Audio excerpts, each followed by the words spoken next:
Today's editorial, Taking on the Center, is based on states' rejection of farm laws.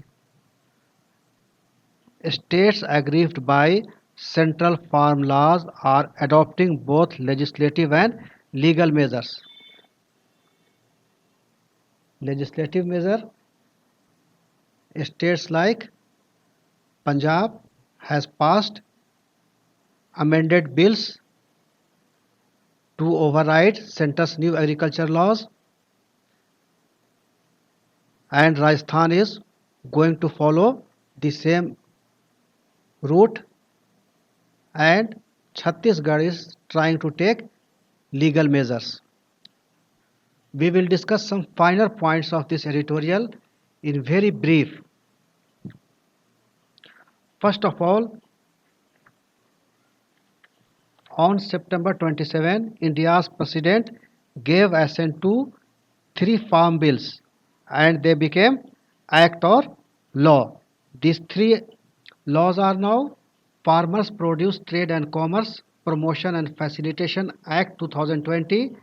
This act says farmers can enter into written agreements with anyone, including a company, and sell them their produce for a set period of time as per the contract. The second formula is the Farmer Empowerment and Protection Agreement of Price Assurance and Farm Services Act 2020. This act says new marketplace law says that farmers can sell their produce anywhere and not just in the APMC approved marketplace, APMC Agriculture Produce Market Committee, and they can sell interstate or intrastate or even online. And the third Farm Act is the Essential Commodities Amendment Act 2020.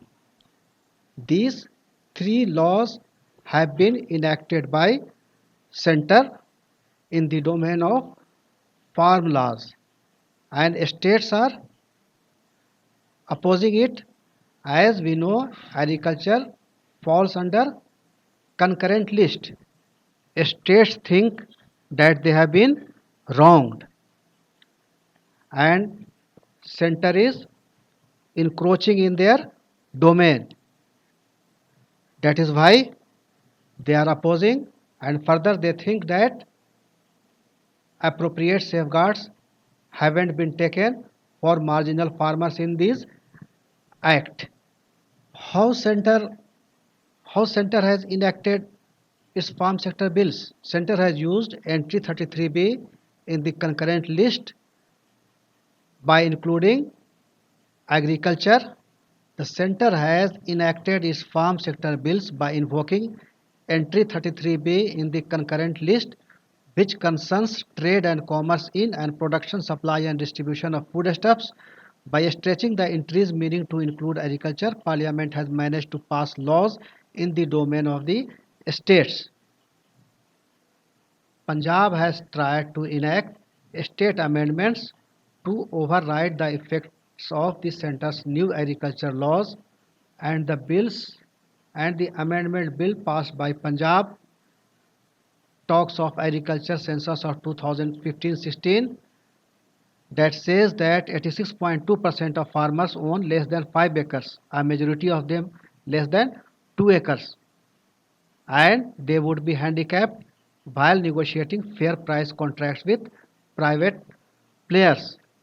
And to safeguard their interest, this amendment by Punjab's Assembly has a provision of at least 3 years of jail term for those who are harassing farmers to enter into contracts. But the amendment bill passed by Punjab is legally valid. This bill will be legally valid if it gets assent of President. Otherwise, it has no legal validity. Rajasthan is all set to follow Punjab's path, and Chhattisgarh is thinking to take legal measures. And the last line of the editorial reads like this: whatever the outcome, clear from the groundswell of opposition across the country is that a cavalier means arrogant or lordly and centralized approach to issues that affect millions of farmers ill serves a diverse country. In fact, a lot of debate and discussion before passing this bill should have been taken, and the concern of states with regard to marginal farmers should have been taken, and that way the transition would have been fairly smooth.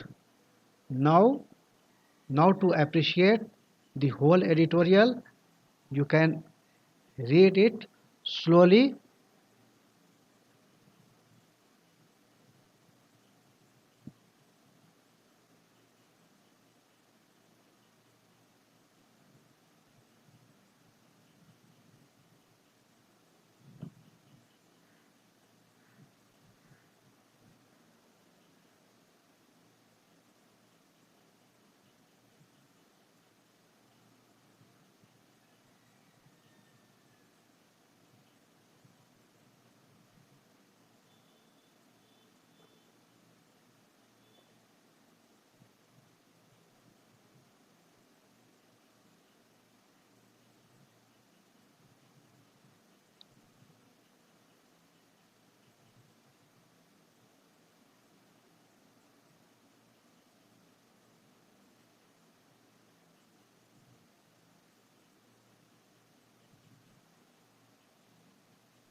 That's all for today, and thanks for listening.